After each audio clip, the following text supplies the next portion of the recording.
So one of the questions that I get asked, consistently is what part of the protagonist, Kim Arai-Kemal, is actually me? You know, um, that I put myself into this future world and try to imagine how I, Kim, would deal with all the challenges and problems. Right. And my answer used to be, oh no, no, she's totally different from me. She's 20 years old. She is half Turkish and half Japanese. She's an astronomer. She's I know she's part of a large, loving family. She grew up, in a large, loving family. She's Muslim, like her father. Um, and she was a member of the elite on her planet. Um, so all these differences very clear, and I saw them very clearly, and I also saw other things, but I didn't I didn't know how to put that more nuanced view. So no isn't the right answer. Yes is not the right answer.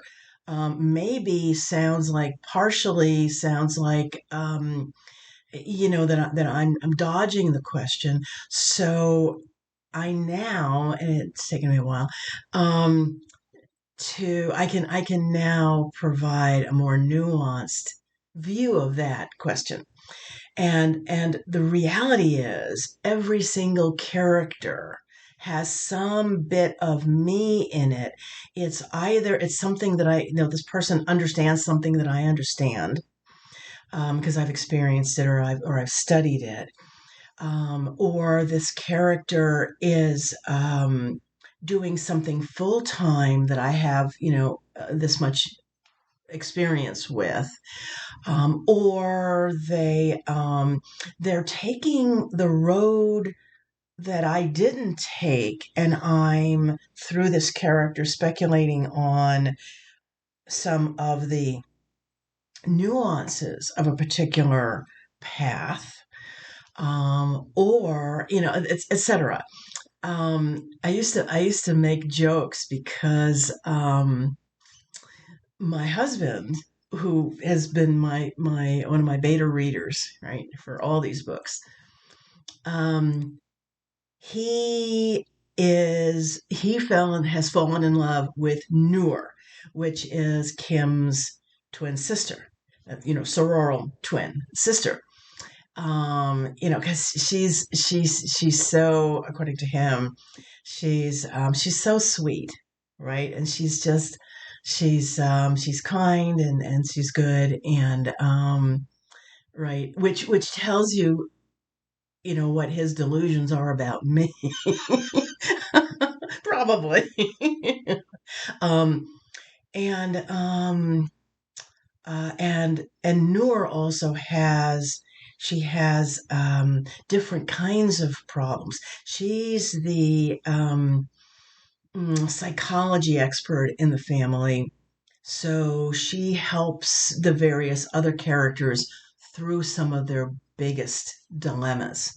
And she's the one who whacks Kim's husband upside the head a few times because he's got some deficiencies in his understanding. We all have blind spots and screws loose, as my parents used to say.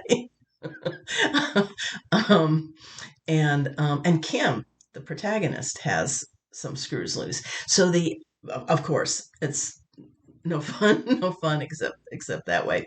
But the answer to that is that all of these characters are composed of coming out of my brain, coming out of my mind, coming out of, what I know, what I've experienced, what I've heard about, people I've spoken to, things I've specifically researched into this.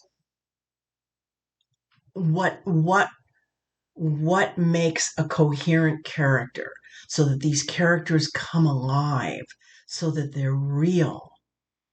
An author is successful in a character driven story if the characters come alive, and if they encounter some sadness and the character weeps, you weep also. The character dies, it's like, oh. And we've all had um, beloved characters like that, and to the extent that I'm creating characters that other people really believe in as real people. They are part of this mix of all the things that I know and the things people have said to me over the years that really stuck. That it's all being put into the appropriate character.